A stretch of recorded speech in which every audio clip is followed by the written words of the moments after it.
Hello दोस्तों, जय श्री बालाजी। परसों हमने एक वीडियो बनाई थी जिसमें हमने प्लॉट लेने के लिए जो डॉक्यूमेंट की बात की थी। उस वीडियोस पे कुछ लोगों के फ़ोन मेरे पास आए, तो उन्होंने कहा इसको थोड़ा सा एनालाइज करके थोड़ा सा बताइए भी मुरब्बा किला नंबर जो रजिस्ट्री में लिखा होता है वो क्या सिस्टम होता है, या हम कैसे पहचाने भी हमारा प्लॉट जहाँ दिखाया है वो कागजात उसी के हैं। तो उसके लिए आज मैंने आपको छोटा सा एक बना रहा हूँ वीडियो आपके लिए। तो क्या होता है, किसी भी शहर की जो मैपिंग होती है जी वो मुरब्बे वाइज होती है जी। 25 से मैंने वो बनाया है, 25 किलो का एक मुरब्बा होता है। 5 किले ऐसे, 5 किले ऐसे, तो 25 किलो का एक मुरब्बा होता है जी। तो इसलिए आप कभी रजिस्ट्री में देखोगे तो मुरब्बा नंबर लिखा होता है जी। भाई हर शहर में मुरब्बा नंबर कितना चल रहा है, मुरब्बा नंबर 20, 25, 50, 55, 60 मुरब्बा नंबर ये है, किला नंबर ये है। तो एक उसके अंदर किले नंबर की संख्या होती है 25, 1 से लेके 25। तो आपकी रजिस्ट्री में वो लिखा होता है एक भी मुरब्बा नंबर इतना और किला नंबर ये। एक मुरब्बे में 25 किले होते हैं, जिसमें एक किले की अगर आप गजों में बात करें तो 4840 गज होती है जी एक किले में। जिसमें अगर देसी हिसाब में हम बात करें या उसमें मरलो या किलो करें तो एक किले में 8 कनाल होते हैं जी। अच्छा, 8 कनाल में से इसमें एक कनाल को बोल देते तो एक कनाल में गज होंगे 605 और मरले होंगे 20। अब मरले की बात में करें तो एक मरले में 30.25 गज होता है जी। और इस प्रकार से उसके बाद सरसाई आ जाएगा। तो इस हिसाब से आपकी रजिस्ट्री लिखी जाती है, मुरब्बा नंबर, किला नंबर। तो वो उसकी वेरिफिकेशन आप पटवारी से आपके करवा सकते हो। तो इस चीज़ की कुछ चीज़ें थी। इसमें गज की बात करें तो 9 स्क्वायर फीट का एक गज होता है जी। जैसे अपने को कोई प्लाट का गज निकालना है, लंबाई गुना चौड़ाई भाग 9, तो उसका लंबाई गुना चौड़ाई करोगे तो उसका स्क्वायर फीट आ जाएगा। उसको अगर आप भाग 9 से कर दोगे तो उसके गज आ जाएंगे, भाई आपका प्लॉट कितने गज का है।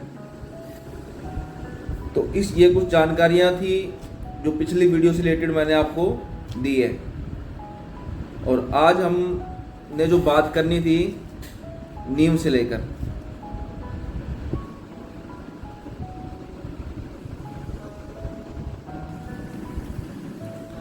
तो नीम से पहले एक टॉपिक जो हमारे से रिलेटेड है वो मैं बता दूं। तो जो हमारी फर्म या हमारी कंपनी जो प्रोवाइड करती है ड्राइंग्स विद मटेरियल कंस्ट्रक्शंस और प्रॉपर्टीज़, तो ये इन सब सर्कल्स में मेरी फर्म काम करती है जी। तो अपन नीम से पहले हमारा एक मेन काम होता है मैपिंग का, ड्राइंग। अब हमारे भाई एक बंदे का प्लान होता है, भी मैंने मेरा प्लॉट ले लिया, अब एक ऐसी ड्राइंग बनाई जाए जिसमें मेरे को मूलभूत सुविधाएं मेरे हिसाब से मिले। बेडरूम, मास्टर बेडरूम्स और ड्राइंग रूम, किचन, मंदिर, store, bathrooms, toilet, ventilations, porch area, parking area और बहुत सी चीज़ें होती है जो बंदा कहता है भी मैं मेरे हिसाब से डिज़ाइन करवाऊँ। तो एक आप अपने मनपसंद आर्किटेक्ट से करवा सकते हैं एलिवेशन। उसके बाद आता है नीम का पार्ट। नीम कहाँ तक खोदनी चाहिए, नीम कैसे खोदनी चाहिए।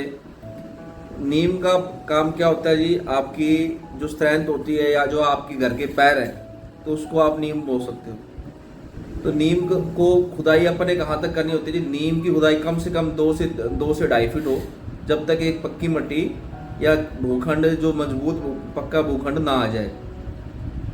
उसके बाद अपन क्या करना होता है जी, नीम की सफाई करवा के, नीम को अच्छी तरह साफ करवा के, एक लेवल करवा के, एक वापसी उसमें आप वापसी डालो।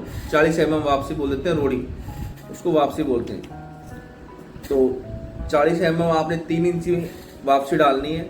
उसके ऊपर आपने, और ज़्यादा बेटर हो तो क्रेशर और सीमेंट का घोल उसके ऊपर भी डाल सकते हो या उसके साथ मिक्स कर सकते हो आप। उसकी करके दुरमट से उसकी कुटाई करवानी है आपने। उसके बाद वो बेड तैयार हो गया।